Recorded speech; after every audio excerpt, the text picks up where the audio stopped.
Good day, I'm Twyla Whelan, and this is your JIS News for Tuesday, July 9, 2024. The government's hurricane recovery effort is being supported by a disaster relief fund targeting $300 million in the first instance. The Building a Better Jamaica Fund was launched on Monday by the National Commercial Bank NCB Foundation with an initial $20 million. To reach the desired target, the foundation will match donations up to $150 million. The aim is to rehabilitate communities that are worst affected by Hurricane Beryl in the shortest time possible. Endorsing the goodwill, Prime Minister Andrew Holness is encouraging support from local and international partners. It is a good start, and I'm expecting that we will see corporate entities pitching in what they can. You know, $1 million here or $5 million here. Who knows? Maybe somebody will say, I'll give $30 million to show up Mike. Who knows, you know? But so I'm encouraging. And of course, our diaspora. And of course, there are international organizations that are contributing.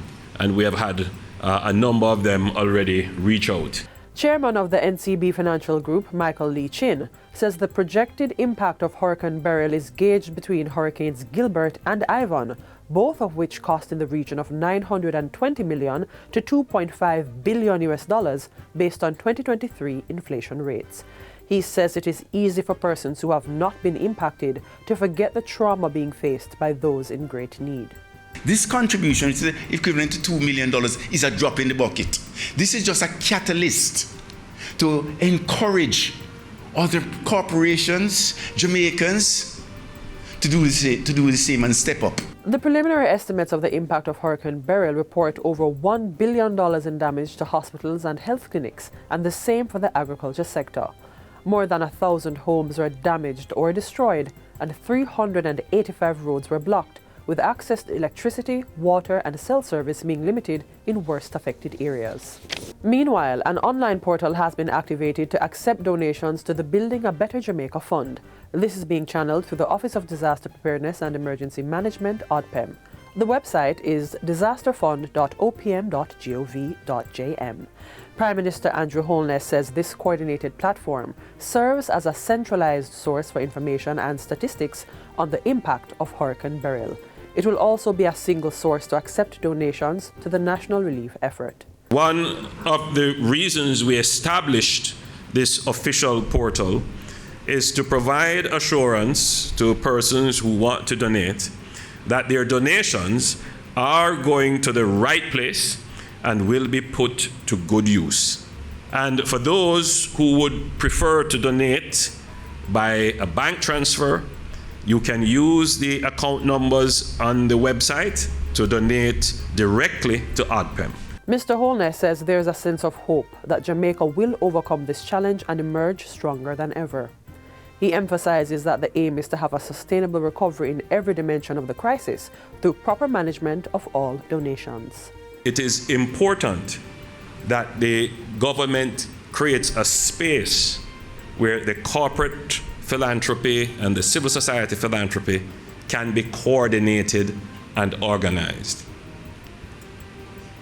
Because you could have a quick recovery of everyone running to give to the names that they hear, the parts of the country that appear more on television, where you're going to get the most PR branding, whilst there are others that are neglected because they have no access, they have no visibility or any voice. So my job as Prime Minister is to make sure that every dimension of this crisis is properly covered. We want to do it speedily, but we want to do it correctly. The passage of Hurricane Beryl has triggered a payment through the Tropical Cyclone Policy with the Caribbean Catastrophe Risk Insurance Facility, CRIF. The announcement was made by Minister of Finance and the Public Service, Dr. Nigel Clark, on Monday. Dr. Clark says the government received a preliminary modeled loss and policy payment report from CRIF, stating that a payment of approximately $16.3 million or 2.5 billion Jamaican dollars would be made. This policy represents the fourth level in the government's multi-layered disaster risk financing framework. On July 5, Minister Clark advised that the government initiated the process to access funds under a contingent credit claim with the Inter-American Development Bank, IDB.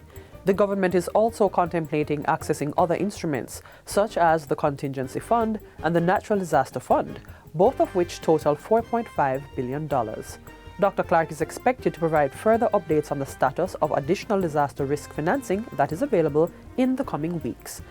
The administration has strategically put in place a multi-layered set of financial instruments to pre-finance the emergency response and recovery costs of natural disasters. Dr. Clark has indicated that while it is neither expected nor designed that all storms will trigger all instruments, the idea is that Jamaica should always be able to access resources from some instruments for every severe weather event. Minister of Science, Energy, Telecommunications and Transport Darrell Vaz says the majority of citizens left without electricity due to the hurricane can expect their supply to be restored by this weekend. He was speaking at a press conference held at his Trafalgar Road office on Monday.